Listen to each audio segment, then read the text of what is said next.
તો સુરતમાં કોલ્ડ ડ્રોપની વધતી સમસ્યા સામે અમદાવાદ વાયરલેસ મોનિટરિંગ સેલે કાર્યવાહી કરી છે। સુરતમાં તપાસ કરતા અધિકારીઓને નેટવર્ક બૂસ્ટર મળી આવ્યા। જ્યાં નેટવર્કની સમસ્યા હોય ત્યાં આ નેટવર્ક બૂસ્ટર લગાડવામાં આવતા હોય છે, જેના માટે મંજૂરી લેવી પડે છે, પરંતુ પરમિશન વગર ધંધાકીય એકમ અને લોકોના ઘરોમાં લગાવાયેલા 38 જેટલા નેટવર્ક બૂસ્ટર મળી આવ્યા છે। અધિકારીઓએ 33 લોકોને નોટિસ પણ ફટકારી છે। મહત્વનું છે કે વાયરલેસ મોનિટરિંગ અમદાવાદની ટીમે પલસાણા, કામરેજ અને ગોઠાણમાં અલગ અલગ જગ્યા પર તપાસ કરી હતી। વધુ માહિતી સાથે સંવાદદાતા ધ્રુવ જોડાઈ ગયા છે। ધ્રુવ, શું વધુ વિગત મળી રહી છે કોલ ડ્રોપની સમસ્યાને સામને?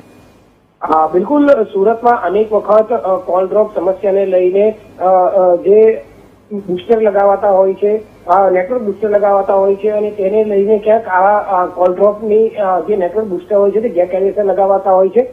આ અંગેની ફરિયાદ વારંવાર મળતી હોય છે, જેને લઈ વાયરલેસ મોનિટરિંગ સેલની ટીમ જે છે તે એક્શનમાં આવી છે। અમદાવાદની આ વાયરલેસ મોનિટરિંગ ટીમ જે છે તે સુરતમાં જુદી જુદી જગ્યાએ કાર્યવાહી કરી હતી અને આ ટીમ દ્વારા પલસાણા, કામરેજ અને ગોઠાણમાં અલગ અલગ જગ્યા પર તપાસ કરાઈ હતી। આ તપાસ દરમિયાન 33 નેટવર્ક બુસ્ટર જપ્ત કરવામાં આવ્યા છે। વિવિધ એકમો જે આવ્યા છે ધંધાકીય, ત્યાં ઘરમાંથી આ નેટવર્ક બુસ્ટર મળી આવ્યા હતા। ખાસ કરીને 38 નેટવર્ક બુસ્ટર જપ્ત કરવામાં આવ્યા છે, જેમાં કાર્યવાહી દરમિયાન 33 લોકોને નોટિસ પણ આપવામાં આવી છે અને તમામને નેટવર્ક બુસ્ટર ઉપયોગ કરતા હોવાનું સ્વીકારવામાં પણ આવ્યું છે।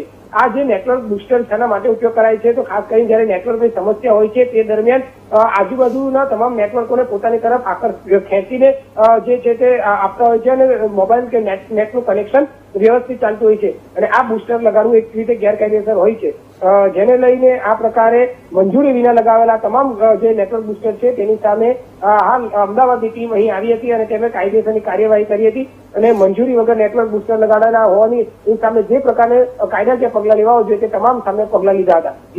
જી આભાર ધ્રુવ, વિગત